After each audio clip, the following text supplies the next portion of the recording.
wearing this kind of silly shirt. Let me get this chat set up. It'll be good to see everyone here. Let's see, making sure I can see all messages. What else do we got? I'm gonna set a poll up. Let's see. This poll should say like, subscribe.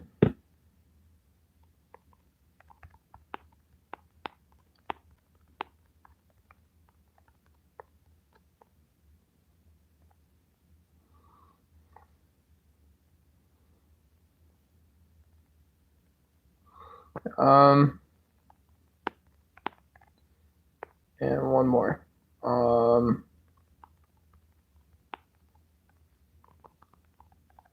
Cool. Oh, whoops. I might have misspelled something in my freaking, the freaking, what's it called? The poll. Yeah, I wanted to talk a little bit about Trump and Iran and also talk about fine tuning. I had this crazy idea just to put out content for an audience. And so I'd like to kind of hear what people think, but it's kind of like this arc of truth. So one of the things that has made me sort of upset about the MAGA and Trump administration is this sort of weird idea that it almost always feels like we're being talked down to. We're being talked down to. And the most recent version of this is, you have this guy from Uganda. I think he's a Muslim dude, a democratic socialist, but he's a political candidate, right? Mamdani, whatever his name is. So you have this guy in one of the largest cities in New York running for office. And just today, it's announced that you have some Republican lawmakers who are saying, no, you actually have to go back and pull his visa green card citizenship. You have to go back, and this guy didn't actually become a citizen in the US. Really weird. Really weird. And so, this is like one of those things where if I'm a voter and I'm one of the people who voted for this guy, or I vote for other candidates in any other arena, I want a good explanation, not just like a hackneyed explanation for why Donald Trump in the White House. Like, even if I respect the guy, why are you going to kick out somebody running for office, or why are you even going to entertain that? And so, yeah, that's like the current event. But again, this sort of idea of the arc of truth is like, well, why can't you explain to me, instead of saying you think you have dirt on this guy, you think you can make this newsworthy, I can see on Fox or CNN all this stuff about, bad stuff about this guy I might vote for. But instead of doing it that way, why don't you write the story backwards for me, for a guy like me? You tell me the arc of truth. So you say, instead of saying that, you say, well, look, I think there's a public debate about birthright citizenship. Okay, if you're a Republican, I'm in Arizona, if you're in the United States or anywhere.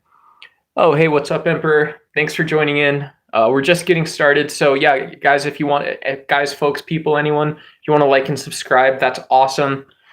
That's super cool. But yeah, this arc of truth idea is like, I can't tell people in the United States or anywhere that want to have a certain conversation, they can't have it. I can't control what you do. But doesn't it seem sort of weird that if you feel like you can steamroll a political candidate in New York or anywhere, doesn't it sort of seem really strange that you're not going to explain to me first on what grounds you're going to steamroll this person, what your alternative is?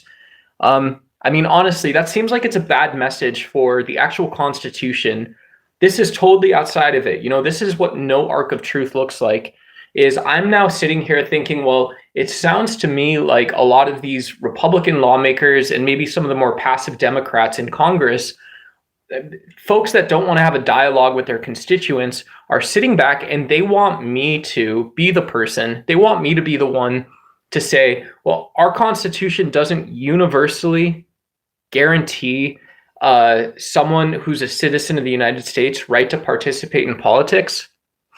That doesn't make any sense. You want the Constitution to retroactively not be the Constitution. You want the Constitution to retroactively not support the Constitution. Do I support the attacks on Iran? Good question. No. And the reason I don't support the attacks on Iran is the same reason why I also don't support another nuclear state in the Middle East. And I think you're just supposed to do that. I think if there's 10 nuclear powers, there's like, if you want to say 4 or 5 like really dangerous, there's like 10 nuclear powers. But I feel the Trump narrative was that, well, look, here's what Donald Trump's actually going to do, and here's some country style democracy. I'm very progressive, by the way, but I have rednecks. I have some rednecks. Some like salt of the earth Americans in my family. So I understand this stuff. But here's a really charitable interpretation of the attacks on Iran and the story that Donald Trump wanted us to believe. So Donald Trump steps into office on his first day, and what he says is what I'm going to do is I'm going to pull up all the nasty stuff the US does, and I'm going to pull up all the good stuff too.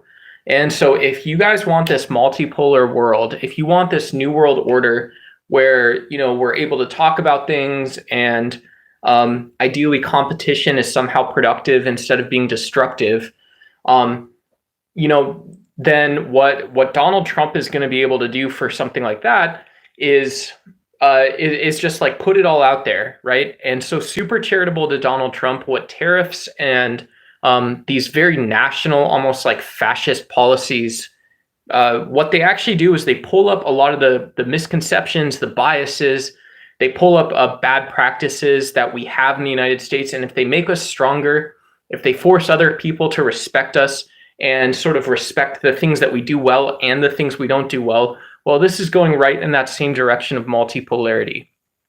But with the strike in Iran, and let me know what you think if I'm answering this question, this is another example of this like arc of truth narrative being totally missing. This arc of truth narrative being totally missing, because why is it the case? I'm so curious, right? Your buddy Duck, I'm sitting over here, I just had vegan chicken nuggets. I'm a normal dude. I'm still so curious why it's the case that a guy like me needs to be told that we need to be rude, we need to be brash, we need to be ugly, we need to be ugly to each other in order to make progress. I don't understand why, if we had a workable, agreeable solution under Barack Obama, if Iran, completely outside of the influence of the US as a sovereign state, has a way to get people together and have this almost like deliberative democratic moment where, a traditional theocratic regime can make progress or find a way to live peaceably and get that next brick on the ground that's going to stay there, then why do I have to just roll over and say, well, yeah, I'm instantly Team MAGA? Duck, your buddy Duck, I'm totally innocent, Your Honor. I promise you, Your Honor. I couldn't say it another way. All I wanted to do was get some cheap PCs out to New Jersey. That's all I was doing, Your Honor. I had nothing else I wanted to do. All I was trying to do was get some of the construction crews back working on the good American churches. I had nothing else I wanted to try. So like, and if you ask me about that, I don't personally think that Donald Trump is actually creating a place where people can talk. I think Donald Trump thinks he can skip to the end goal. I think thinks he can skip to the end goal. And so if you're into geopolitics, and this is the long way to answer Alliance Crusaders question, if I support Iran, my way of answering that is I think the actual arc of truth where you're not talking down to people, you're not always, when people ask a question, you're not saying, well, you can ask that again in 20 years. When you're old enough, you can understand, Yeah, when you're old like me, you're going to have the opportunity to finally explore how just cruel and rude and mean and nasty the world must be. The world must be, and let me have a look at you. Let me have a long, creepy look at your beliefs and ideas. Yeah, and so this is like the woke, anti-woke stuff is like, okay, you know, I'm not talking to someone who proclaims a certain identity. I'm like, cool, I don't care what your identity is. But like, if for this conversation, it's like, what I want to talk to you about as a guy who isn't that smart or isn't that anything, like, I want to be the guy that's able to talk to you about why wouldn't Israeli and Iranian leaders, if the US has to be involved, why wouldn't they want the United States to bring their best stuff in the first place? Why wouldn't we want to get to a point where we could build a believable, trustworthy platform? And if that includes a little nastiness, if that would have included offensive, sorry, I'm getting sick thinking about it. Yeah, if that would have included offensive actions in, you know, wherever, you know, like, then I understand that. But what I don't understand is Donald Trump waking up on a Tuesday or whatever it is and saying, yeah, you know, I have these guys. Explain this. What's the arc of truth of this? How do you not talk down to someone about this? Someone calls and says, Mr. President, you know, I got these stealth B-2 bombers that, you know, we worked with the boys over at Harvard and JPL and MIT on. You know, we've got Chang from, he's a freaking, you know, green card student. He's in the US designing weapons too. And what I want to do is I want to, you know, what they can tell their classmates on a Monday or a Tuesday is that, you know, Chang did a great job. Chang and Jim and Jane, they built these B-2 bombers so you could go blow up this place. So they could go blow up this place. People should consider that as a complex story. I don't believe American taxpayers, the reason we have Congress vote for war, are elected representatives. So literally, like, someone whose office you can go to, you can like send them a letter. You're supposed to, in a democracy, be able to communicate with lawmakers. If not, you can just vote for them and follow them on social media. You could probably leave a comment and someone on their team will see it. But the reason we do that is because that is a complex question in the first place. That's a complex question in the first place. You know, it's complicated to say that, you know, I'm going to teach American students or students anywhere that one of the things you do with your education is build defense and security technology. We should be able to do that, but what you shouldn't be able to do is to just decide on a Monday or Tuesday that that's what you're going to do. What up, John? Brendan, good to see you. Wiggles, good to see you. Let's see.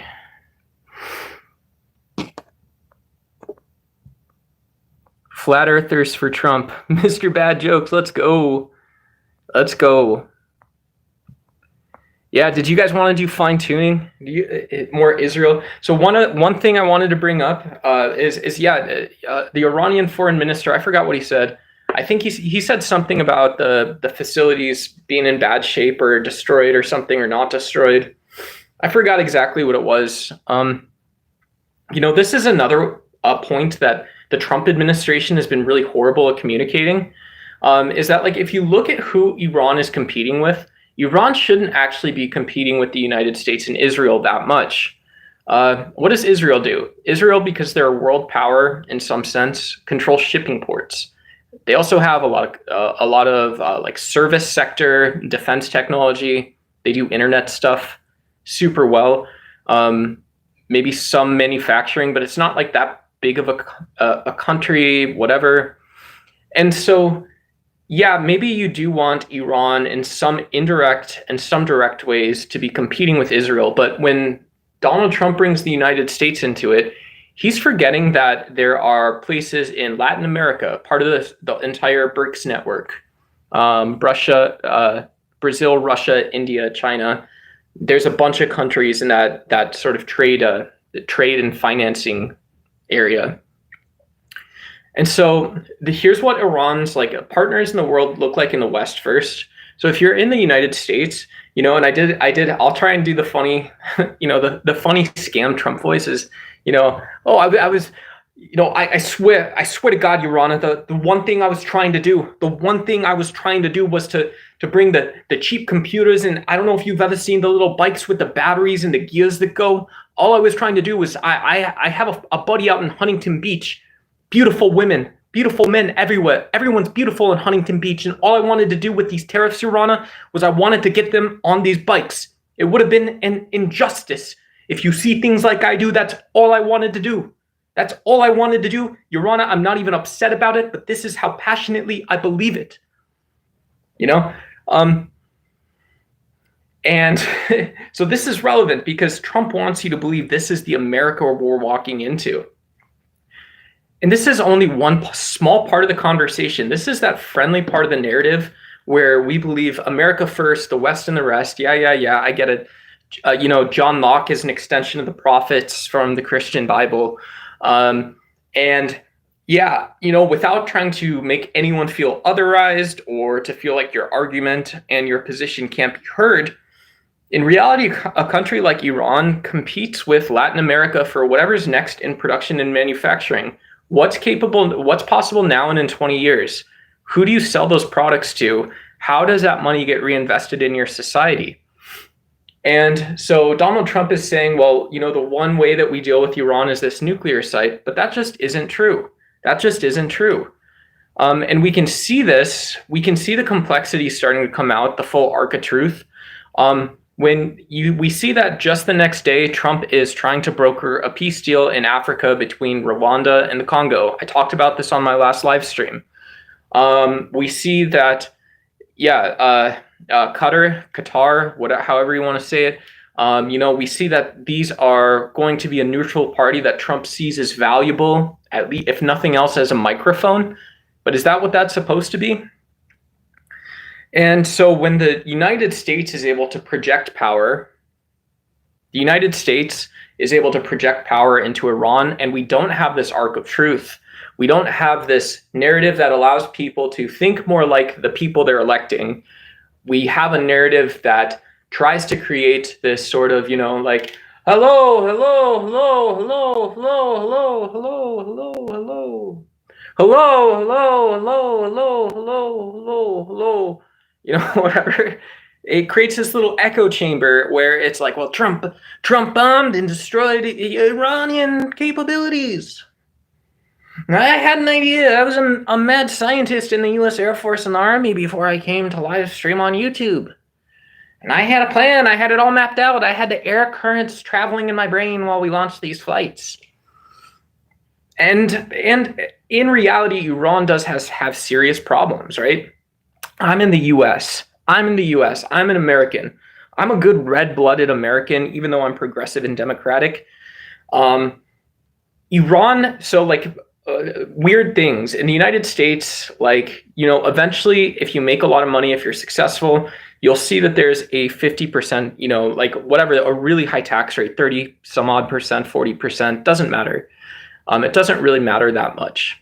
Maybe it does, but if you're really successful, you'll see this. And if you're really successful, you'll also see that the United States has laid out ways for someone to be successful with $500,000, $600,000.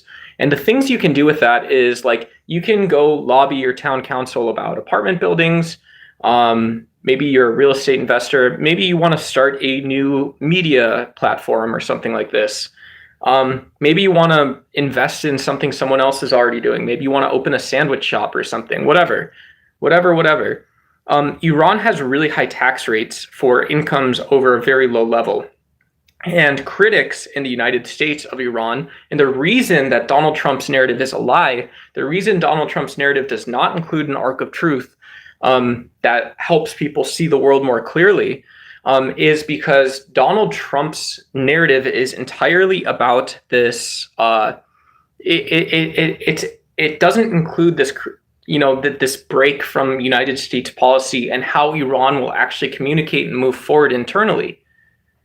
We should be aware of this, though, right? We should be aware that one of the challenges Iran will face during times of growth and reducing or transferring power from the regime just back to civil society or municipal governments is that, people are going to want to take their income and put it into an understandable system. Maybe it is Islamic economics. It's not this total Western liberal free market system. Maybe it has these international ties through something like BRICS. It is a problem, but it's also not something that when Trump walks out with Pete Hegseth on his right, you know, kind of like Hannibal Lecter. I just bombed this place.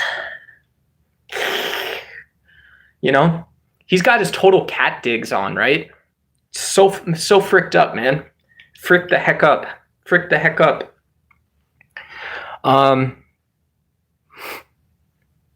What's going on? Yeah, and so Kevin, what's up? Welcome to chat, bro. I appreciate seeing you. Everyone, I appreciate seeing y'all. Yeah, and so democratic capitalism, if people are curious about how people vote to keep some of their income, keep that income working for them for life, which we see all the time in the United States, that is a political consideration. It seems so far left field, but it's not only left field, it's impossible. When you listen to MAGA, when you listen to Donald Trump, the thing I want to prove to you is that you cannot have an actual position about Trump bombing Iran. You cannot. You can be the most nasty or the nicest person I know. You can be a pacifist. You can be a freaking offensive realist. You can say that we really only do diplomacy by exerting force and violence through conflict. You can say all this stuff and you're still not going to have a good opinion if you don't know how the frickin', the gears are turning. You don't understand who's allowed to hold the ratchet. You don't know how many people in the United States would agree with the total picture. Everybody struggles with this. I'm not saying we need to be Einstein, but I'm saying if you have an arc of truth coming from the White House, if your politician is holding you accountable as a voter and you're holding them accountable, you should know more today than you did yesterday if you're curious enough to ask. That's it. That's it. That's it. Oh, what up, Wiggles? What do I have in my refrigerator? I have something really bad in my refrigerator. So I went to like the Albertsons Kroger yesterday, and I usually don't do this, but I've done it twice in the last week. And I bought one of those. I bought those things of freaking like pre-made guacamole. So I just had a vegan chicken sandwich with guacamole. Super convenient, delicious, all that kind of stuff. Yeah. I've been since it got hot in Arizona. I've been doing every other day for running because I'm a runner. I don't know if you guys can see. I got like kind of really skinny bones and stuff, but kind of like the shoulders, whatever. Look at me. I'm the specimen here. I would challenge anyone in chat to think they're more of a specimen than me. If you can be challenged to think you're more of a specimen than me, then maybe you are more of a specimen than me. All right. Yeah, that's correct. I am a vegan. I don't eat meat. Yeah.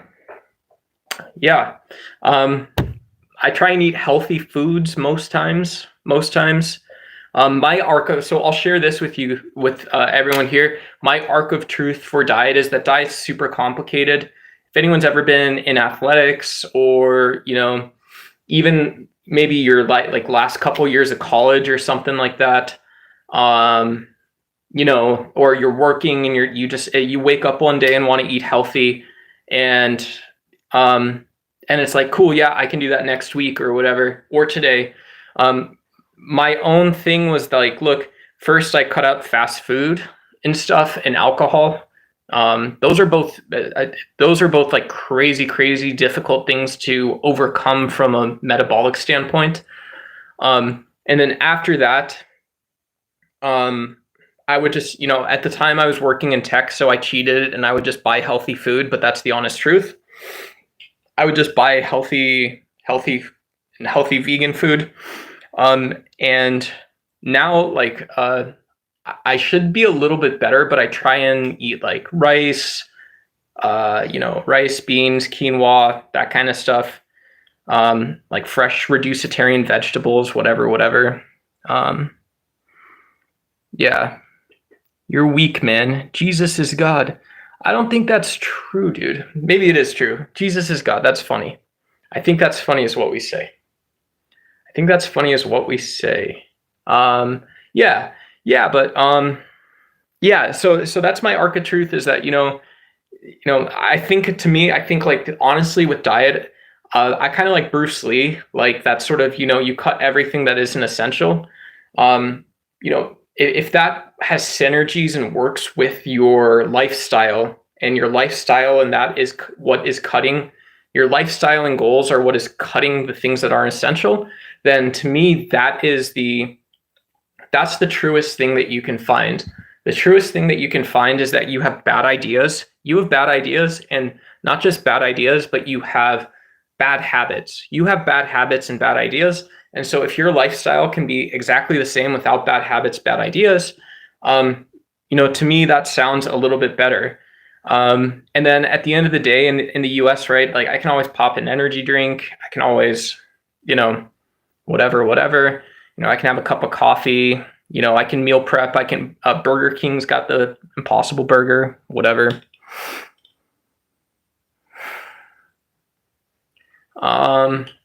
Yeah. So, I do think the only way to support MAGA and the Iranian strike is to be a little bit flat earth. You know, right. And so the only reason I say this is, it's like, we got to bring the, Marco Rubio's up there and he goes, oh, we got to bring the manufacturing jobs back to Detroit, Michigan, and our president, Donald Trump, has displayed real serious leadership while he's doing this. And then you end up in the Middle East, a country that I just explained we have nothing in common with. We have nothing to do with this place. And yeah, it's this really weird anti-scientific idea that somehow America is so exceptional that even with these sort of incomplete narratives, just by going out and doing something, even if there's a deeper level of understanding that we're resting upon, I still don't understand how you can have so few people actually on board with what you're trying to do. Yeah. Yeah, and like NASA, right? NASA's a good moneymaker for the Democrats as well. Democrats, Republicans, engineers of all types, maybe should be a little more in the heartland and Midlands that that happens, but we have to look out for everybody. That's another arc of truth, right? Jordan Peterson is well, the Jungian archetype and whatever. Jim Bob, I don't know if any of you guys know Jim Bob on YouTube. He's the one that does the Jordan Peterson voice real well. I used to be able to do one. It makes me so sad to see young men not believing in themselves. At my time of conception, my mother was looking at a Frege painting, and it was at that point that she decided I should be a psychologist, and then a psychiatrist, and then a professor.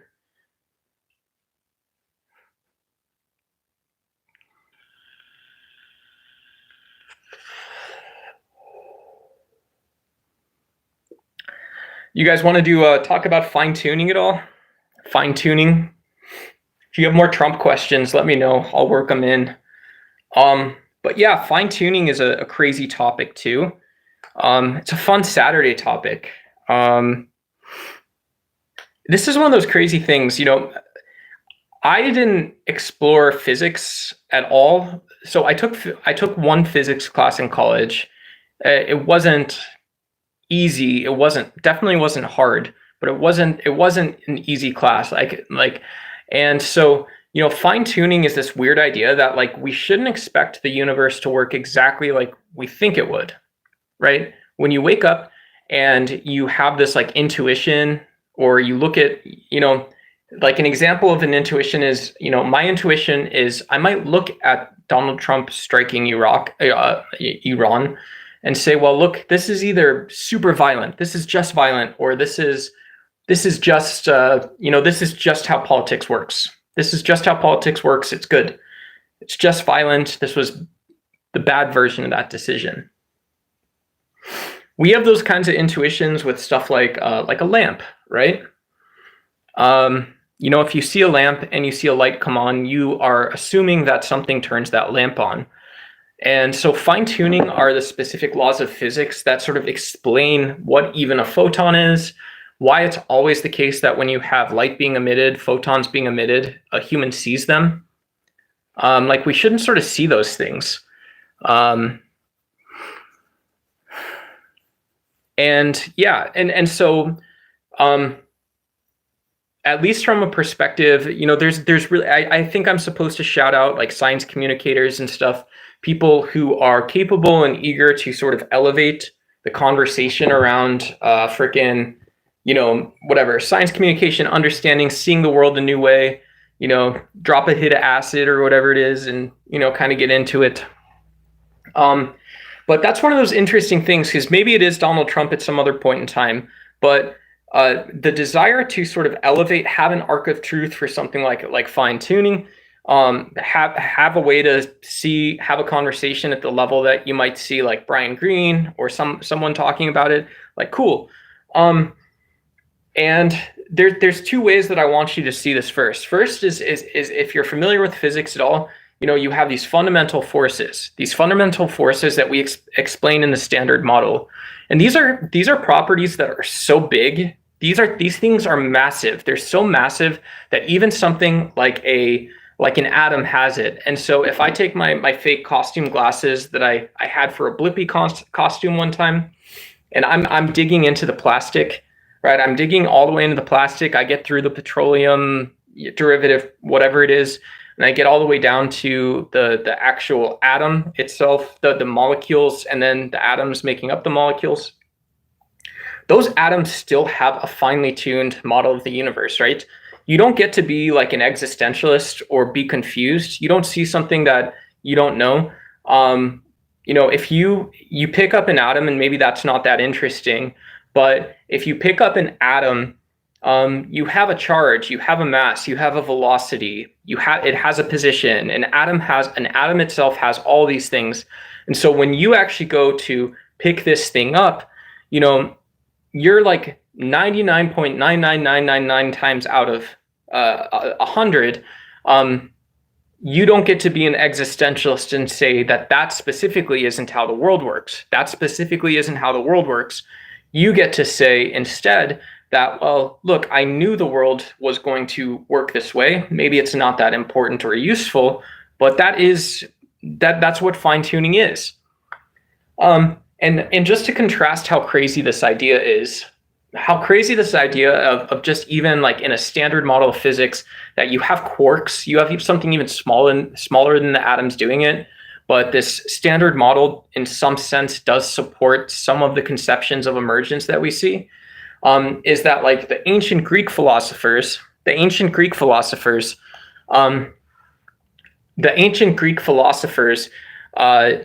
talked about the world in a way that shouldn't work like this, right? So you have this Plotinus guy that talks about the one and the all. He's this sort of mystic guy, and I don't know if any of you guys are into mysticism at all, but you almost have this weird view of things choosing to be a certain way. And so if you talk to a really bad attitude physicist, the bad attitude physicists come in, and what they would say is, well, you can be wrong about almost all of this stuff except this one thing. The one thing you can't be wrong about, or you can't be right about with like this mystic one and the all thing, is that I know if I have an atom there, it's going to have a charge, it's going to have mass. I know that's because there's more fundamental particles building the thing, and I shouldn't expect to see that in most cases. In most cases, it's at least weird. It requires an explanation. And so you also have Plato, right? And Plato and Isaac Newton would have argued about this. He probably would have argued with guys like Niels Bohr and some of the later physicists as well. All these names, place names, people, all this other stuff, right? All part of the arc of truth of fine tuning. Wherever some arc of truth exists, it's all I was trying to do. You have to understand me. I was trying to bring the arc of truth to places like Las Vegas, to places like Florida. That's all I wanted to do. I wanted people to look at the slot machines and think, this is physics. This is my physics. This is physics.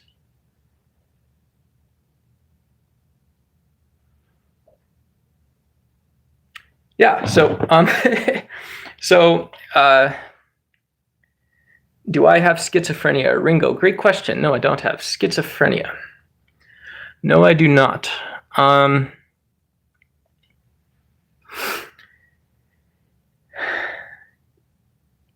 Atoms don't have a charge. Protons and neutrons or something like that, right? Right. What is that? You have ionized atoms. What about ionized atoms? Do ionized atoms have a charge per the laws of arithmetic, math, arithmetic? Yeah, so that's sort of one level of fine tuning. Is you don't get, someone like Plato comes in, and Plato wanted to say, well, there would be like an atomness or quarkness, there would be a standard modelness to something. If you have a standard model and it's right, there's a standard modelness somewhere. And whatever the actual math or whatever is, just to be, yeah, and that also isn't really how the universe works, right? We don't put a standard model or an electrical charge on a chargedness. It's on an electron or some combination of up quarks and down quarks. All of those things have electrical charges. So and then when you get to Aristotle and functionalism, and like it's sort of weird because like with Aristotle, when we're talking about this metaphysics of nature expressing itself through a function, you don't really have, like, Aristotle would be really smart to say, well, look, we can see this is like smart Aristotle is like, I can see the moss growing on the ground and the trees growing because nature itself is expressing itself in some way. And so the functionalism that sort of emerges, like this teleos or whatever it is, if you want to say teleos, it has this sort of characteristic.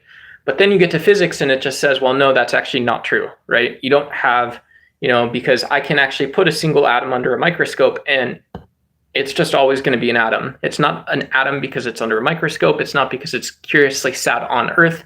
It's curiously sat in its own physics. That concept of its own physics is sort of what fine-tuning is talking about when you're on the level of maybe the standard particle model.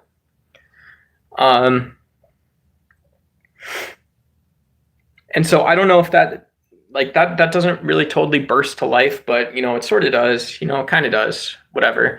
Those sort of independent forces that can't really get into each other, they can combine, but they don't necessarily influence each other except for where you might measure it. Maybe it causes it to be more energetic and random, but those things themselves are no different than, when I think of like my, my Bic pen and my glasses and all this other stuff, kind of all the same. And so if you really want to put your brain through the ringer a little bit, the other sort of fine tuning is like information. I think this is like one of the more recent developments in physics. Last 50 years, bro, it's the hot thing. It's the hot thing is information. And just what this old version of fine tuning does is it gets us out of Newton's universe. Newton tells us in almost a similar way that the universe is ordered and logical, and you never throw a ball that doesn't hit a wall that you were aiming at. You don't see a car just stop in the middle of the street. And so these forces live somewhere. And what fine-tuning on the level of a standard model and from this sort of perspective does for us is it tells us about the world. There's physicists as well that just study stuff like this. There's also philosophers, philosophy of science folks that just study stuff like this.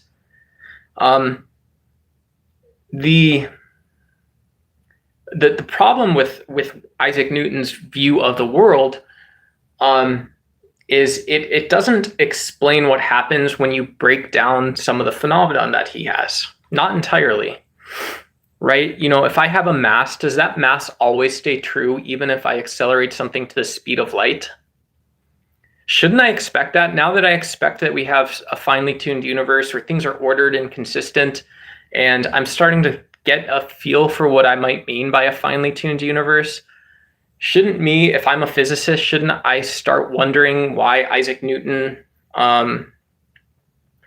why Isaac Newton is telling me to always conserve energy or conserve information, stuff like this.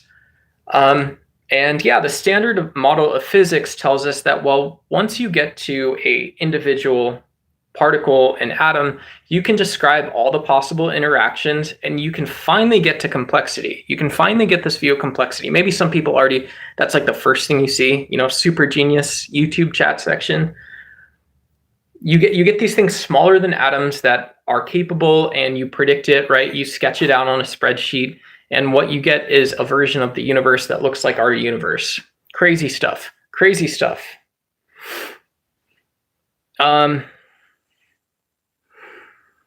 And so once we get to holography, and sort of this like informational topological view of information and stuff, we don't have this sort of 4D orthogonal space anymore. This is what ultimately even goes away in the standard model. In the standard model, you say, well, maybe some of this is superfluous to actually describe what the world is like and why we see this fine-tuning effect in the first place. And you revert, what happens is almost all of the, you kind of revert what the universe must be like back to algebraic expressions that are completely self-contained. They're like, it's almost like a system, informational system or something, and it relates to other stuff. It relates to other stuff. And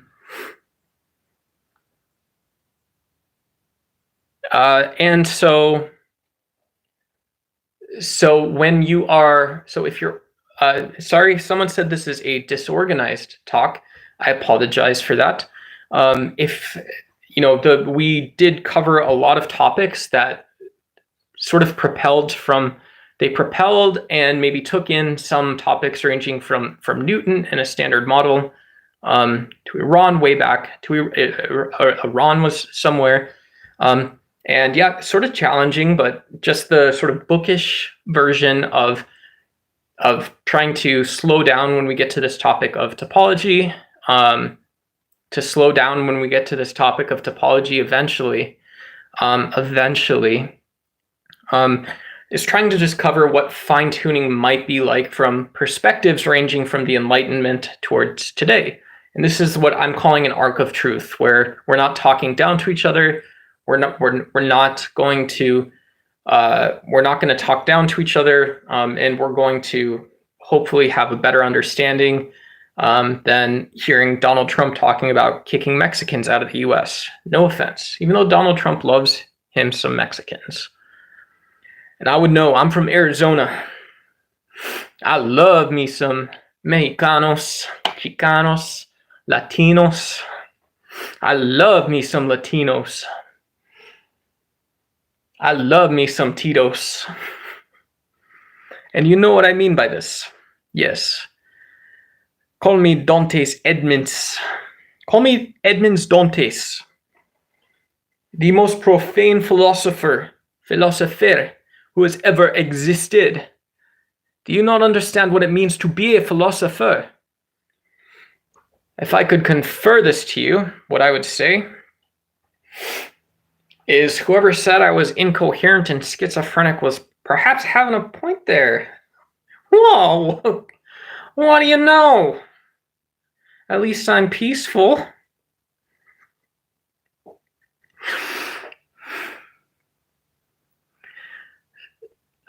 Yeah, and so just to kind of quickly what it means to say the universe is made of bits and bytes and it's finely tuned, right? We have these little quantum, almost quantum computey tiny thingies, is that the universe, this actually tells us that even though we have a standard model of physics that might not be as explained as, like, if you're a skeptic, let's say if you're a skeptic and you're looking at the entire, you can make up your own mind, right? You can be evangelical Christian, you can be fundamental Muslim or Jewish or fundamental of some other faith and not believe in a scientific worldview. If you look at all of the work and argument, the quality of the arguments produced by that, people deciding to commit their energy to something, and you kind of weigh what the scientific community versus the political or religious community might say, you could deeply believe that there just doesn't exist a non-miraculous explanation for why we have the standard model when our math, the same math that proves this out, tells us that you can have these little electrical, not simulated, but maybe sort of simulated, but I would say projected or holographic view versus a simulation. That gets really messy, right? If you want to stay organized, the universe isn't like a cell phone. A cell phone works in a certain way, and so don't use it. Don't do that, guys. Don't. No one here should be using an analogy like saying, "Well, I have a cell phone screen with 4K pixels, and so I can picture a holographic, finely tuned universe like I picture my cell phone." Don't do that stuff. Don't do that stuff. Hang out for a minute. If that's helpful, then yeah, that's cool. That's cool. And so with a holographic universe, basically this tells us that you can have these little two-dimensional, so like scalar, something like this. I think that's right. I don't know. A scalar expression that actually builds 3D objects. Really crazy. I don't know if I have these wrestling cards I found on the ground during one of my runs. But the way to sort of imagine this is that, if you can picture an equation that describes this, like 4x2 or something like this, just 4x2, just the numbers. If those 4x2s actually are expressions that relate to the rest of the world, you can have this card that's being defined by something outside of it, right? That 2 kind of whatever does something, something. Does something. So, and this view drastically changes our view of the world, because these fundamental objects that we talk about in physics, when we talk about a bit or something like this, that is either being expressed as part of a wave function or as part of a particle, it's a particle event. We think of it as, or maybe a particle system, something like that. It tells us that that same bit of information, that while we are thinking about it possibly being a wave or a bit, it's probably still doing one of those things, but it could be doing something completely different. It could be in a different universe. It could be talking about different physics. It could be, it doesn't really have temporal location or anything like that. And so while we have this crazy, just possible world that appears to always act like reality, everyone has that in common. We wake up, have our cup of coffee, and it just seems like the world, even if whether it's a great day, if it's not a great day, it still seems like that same world is kind of going out and operating as if it is real. That is what the holographic universe says. That is what the quantum universe sort of says. Yeah. Yeah. And so, we, Mr. Person Sizzle, we just got done talking about crystals being flat.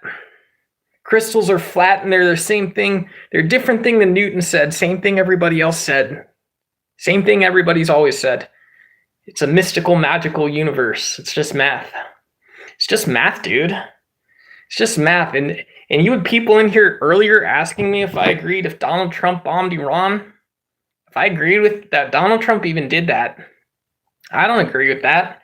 Why would I agree a freaking thing about that? Frickin' frigate.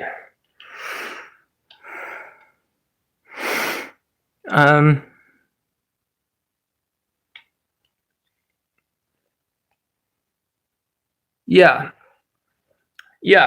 And so dimensionality is like one of those important things when you're talking about a fundamental object. Some people can say they're 2-dimensional. Some people say they're strings. They're 16-dimensional. Some people think those one version or the other is just what's actually representing reality. Some people think the other ones don't exist. Some people think that 4D space-time can eventually be unified in physics. And one of the ways people talk about things differently is thinking about a discrete variable as like a particle. Particles are great because we can very easily, compared to all things, very easily in particle accelerators measure them. We have under the ocean, we have these little neutrino detectors. Neutrinos are like, they're hard to detect because they're so small. They don't interact with stuff. They don't have interactions. Here's a huge difference, right? Here's an arc of truth. Let's talk about this. Dork, dork, dork, dork, dork, dork, dork. We are dorking out and doing sciencey stuff, and now you guys can go watch frickin' Sean Carroll, right? Your buddy duck. Don't forget your buddy duck is going to get you all ready for the big leagues, for the proper scientists, the proper physicists. You guys are going to get some value out of it. I guarantee you. Value, value, value, value. What do we care about here on Ducks Why? Like, subscribe. We care about value. Who do we care about value for? Value, value, value, value. Sean Carroll. Sean Carroll and only Sean Carroll. Value. Holographic universe. The United States. Sean Carroll. Value, value, value, value. Sean Carroll, we're getting you ready. We're going to go do physics everywhere. We're going to go do physics everywhere. But yeah, you have a discrete variable. And particles, we can observe them, neutrinos. At the level of particles, maybe it's true to say that there's collisions. We hear particle collisions a lot. It's interesting to think if what is actually happening in reality at that sort of fine scale, fine-grained level can be talked about in the same sense as we think of a baseball hitting something. And like neutrinos are a great way to illustrate this because you have a thud, right? You know, with particles, it's like, well, didn't we build a particle accelerator specifically for particle collisions? They run into each other. That's what happened is we ran into each other, and we measured energy. We just measured energy because they ran into each other, and you measure energy. We predicted they would run into each other and they would measure energy. We predicted they would run into each other and we would measure energy. And with a neutrino, like it seems like, yeah, you have a collision of a neutrino, but you know, that term particle interaction, when we think of, well, why doesn't this happen at all? It seems to undermine our intuition. Our intuition almost has to reassess what we mean to say when not me, but like Sean Carroll. When Sean Carroll looks at equations, what does Sean Carroll think about? He thinks about value. And that intuition from, you know, our celebrity influencers who do actual science and philosophy and science communication, stuff that a lot of people like, myself included, like that sort of this weird idea of an interaction, like I'm holding on to this belief that the world is like Newton's world, right? We talked about this, the arc of truth of some arc of, everybody's got their own arc of truth. We talked about it in conversation, where Newton's universe of force doesn't really exist. You have a standard model, and even this might give way to a more fundamental view. Maybe it's so important and it is the thing that unifies. Maybe it's not. We'll figure that out in the next couple hundred years, maybe. But when we put a neutrino back into this view and we wonder why neutrinos are the most abundant particles in the universe, and yet we almost never see them, those strange vestiges that I think of the world like forces, like I perceive commonly, starts to fade away sometimes. And so you don't have to obviously take too much away from it, but it's crazy to think that you have, you know, many quantum worlds out there. And it's really, in one of the quantum worlds, some scientists even predict that of the trillions of neutrinos that we can detect, you know, every second or millisecond that are passing through the Earth, you know, and trillions might even be too small of a number. You know, there's a world where we're measuring those in different things, and that doesn't sound to me like Newton, right? You know, it sounds to me like somebody is winning the lottery in a world every day. Do you know who that is? It's Sean Carroll. Sean Carroll is winning the lottery today. Sean Carroll won the lottery today, folks. Go check out Sean Carroll. Like and subscribe to your buddy Duck as well. We are grinding out here. We are grinding out here. Yes, we are.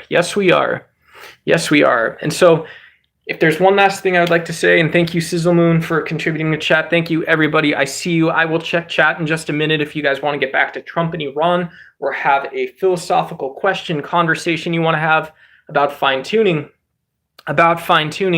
It's so interesting because what we often see people implying and asking us to believe, whether this is true or not, whether you believe it or understand it or not, is this idea that what fine-tuning means, whether we're talking about an informational construct, almost a structure where we can place any individual object and see it acting as the cosmos should, or alternatively, we see it as an actual standard model, we see it as a mechanical interpretation, or we see it as something even more deeply held, where you don't have these emergent particles. We didn't talk about string theory. I don't know that much about string theory. It blows my mind, but in any case, what this fine-tuning almost says is that the universe wakes up and it just is and then becomes. The universe almost represents itself, and we are the ones that are sort of describing it. There's this weird subjective-objective interplay. Fine-tuning is the strange idea that reality is exactly as it seems so often, and yet it still is maintaining this other direction perception, sense of LSD, magic crystals. The universe is not the way that we think it is. The universe is not the way that we think it is, and it is only the fact that some function of the universe, some subset of information or particles, are themselves almost behaving a certain way. The cosmos is being some way that we have any ability to perceive the universe as some way, while at the same time, the potential and what the universe actually is something else. And so if you are a pessimist about fine-tuning on this most basic level, we almost have this anti-realist view where it's like, well, nothing is real, bro. Nothing is real, and this is what I told you. This is what I told you when I ordered the strikes on Iran. I said I wanted to get the cheap computers to New Jersey. I said I wanted to get tariffs down, tariffs up, tariffs up, tariffs down, tariffs up. Sean Carroll, tariffs up, tariffs down. I wanted to go to Long Beach. I told you about Huntington Beach and the bikes with the batteries. I was going crazy for those. I was going crazy. I called my buddy Marco Rubio, and do you know what Marco Rubio said to me? He said, I'm going to go to Ohio, and I'm going to open an electronics shop, and I'm going to start selling small MP3 players like it's the year 2006, and we're going to make a bucket load of money. And the reason I do that is because I am an anti-realist, and I don't believe in physics. Just kidding. Just kidding. Boston. I don't know anything about the people of Boston, so Mr. Wiggles, Miss Wiggles, person Wiggles, folks Wiggles, I don't want to gender accent you or anything. I don't know anything about Boston, so I can't do a Boston accent. If I knew about Boston, I would do a Boston accent.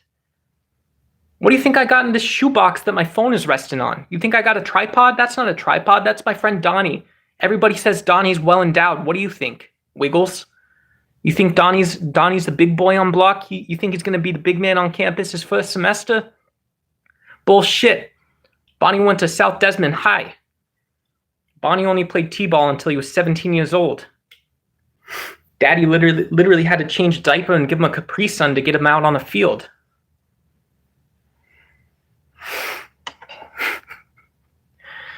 Tyler Smith. Sean Carroll. Sean Carroll does physics. You guys like Sean Carroll? I love Sean Carroll. You guys like Sean Carroll? Yeehaw! I love Sean Carroll.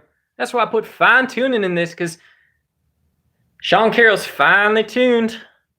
He's tuned finely. Y'all know what I mean. We out here. We out here. Let's go. Physics. Physics, dude.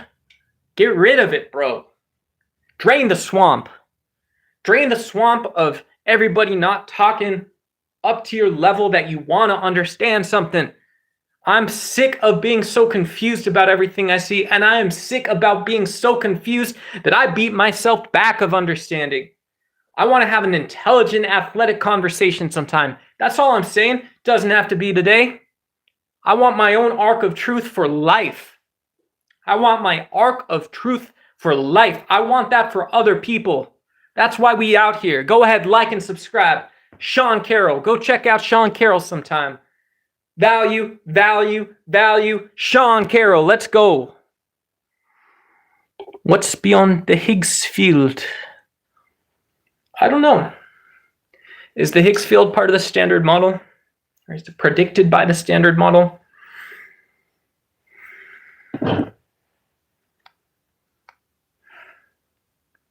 I don't have that level of intricacy. I always think it's interesting to sort of imagine if people are actually asking about. Yes, please don't post drug specific molecular names in chat, but great question. No, definitely not. Very sober, uh, very sober, right? We don't make those kind of jokes while we're being serious. Those are out left field. Do not go find those. So what's beyond the Higgs field? So I don't have a way to answer that question directly. Indirectly, because I'm a vegan, I'm an ethical vegan, so I answer questions indirectly. Indirectly, a way to think about what's beyond the Higgs field, if that's coherent, is to imagine that whatever the Higgs field is produced and sort of explained by, if we are saying that the Higgs field is something that is in a state of a particle system, that we just see it in emergence or something, we could theoretically measure it at some point in time alongside, it is another form of measurement, is that, well, this is still because like a fundamental system or object, if you're a philosopher, an object, my home space, I'm just going to say a fundamental object, sort of grounding physicalism. Well, these fundamental objects are ultimately themselves being compressed and bounded as well as expanded, right? You have this sort of weird idea that you can't have one thing doing the physics that we imagine. That doesn't really seem coherent, right? Like, I wouldn't imagine if it was true that there was a first man through the Big Bang, there was a first particle that we could conceive of in our universe. After the Big Bang, there's a one particle that exists. It wouldn't make sense that we are using the physics we talk about today to describe that one particle or one object. And so I think of, at least intuitively, the way to approach a question of what's beyond a Higgs field.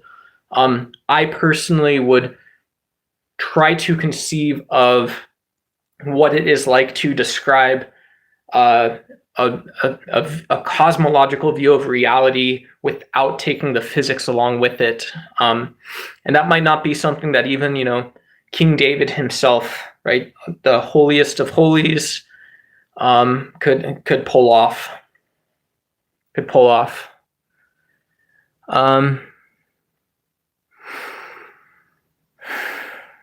Yeah, and so it's really interesting, because if I ask like what an electron is, if I ask what is beyond the Higgs field or what an electron is, like, what is an electron? Why is an electron described by the Schrodinger equation in an atom? An electron is described by a Schrodinger equation in an atom. And so we would see atoms. Sorry, I'm getting a. So we would see atoms in the early universe.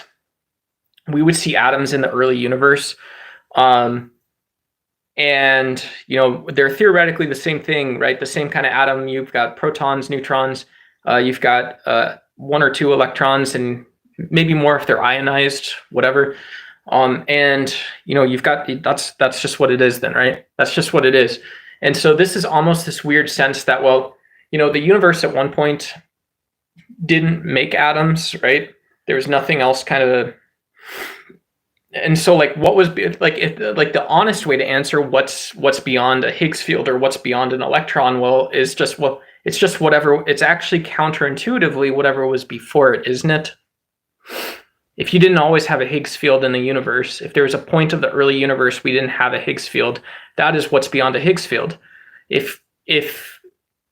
And because without the Higgs field you can't ask. And so if you want to know what's beyond an electron or whatever, well, what's beyond an electron was a universe of just plasma, whatever, even a very homogeneous. Like, I don't know, did you have different forms of matter and energy? You have a different physical universe completely. So yeah, lots of stuff. John, that's what we're trying to solve, my friend. That's what we're trying to solve. I had this idea for a show, or like a series. I was just going to start tagging all my live streams Arc of Truth. And I want to be able to do shows where even if I don't know something, at least we're not talking down to each other. I'm not telling people Obama's from Africa. Donald Trump bombing stuff is good. Democratic socialism bad. Marx bad, even though I don't agree with Marx. I don't want to do a super progressive show. I would just like to get back to sort of having conversations. I ask what you teach exactly. I don't teach anything. I have an undergraduate degree in political science. I loved political theory. I was a junior fellow studying under. I did political theory stuff, and I was really not that smart. I was, if you are into education or anything like that, I was like the top 1% of the political science school. And for people who are at my university, I had like really high GPA and stuff like that. But in college, this was 15 years ago. If anyone is in the know, when you're starting to talk about like people who will get into top graduate programs, not just any graduate program, and I know this is the wrong way to look at it. This is what was broken in my brain when I was that age. But yeah, people that get into top graduate programs are usually like 0.1%, top 0.1% of their class. Like one of my classmates in the honors program in college was a Fulbright scholar. So you had people that were, doing whatever you do on a Fulbright scholarship, going and interning at the UN and stuff like that. That's what a political science degree is. You intern at the UN, you intern at the ICJ, you go to The Hague or you go to Washington. Yeah. So one of the things I regret not doing was like I forgot,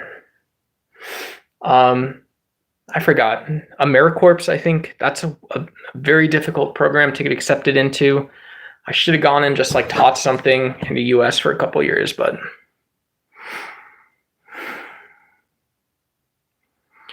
yeah. So I was going to call it for the night. It's Saturday, so I hope everyone, if you guys, again, last time, if you guys want to like and subscribe, that is hugely appreciated. Thanks for joining in, but we did cover Iran a little bit. We talked about Trump again today.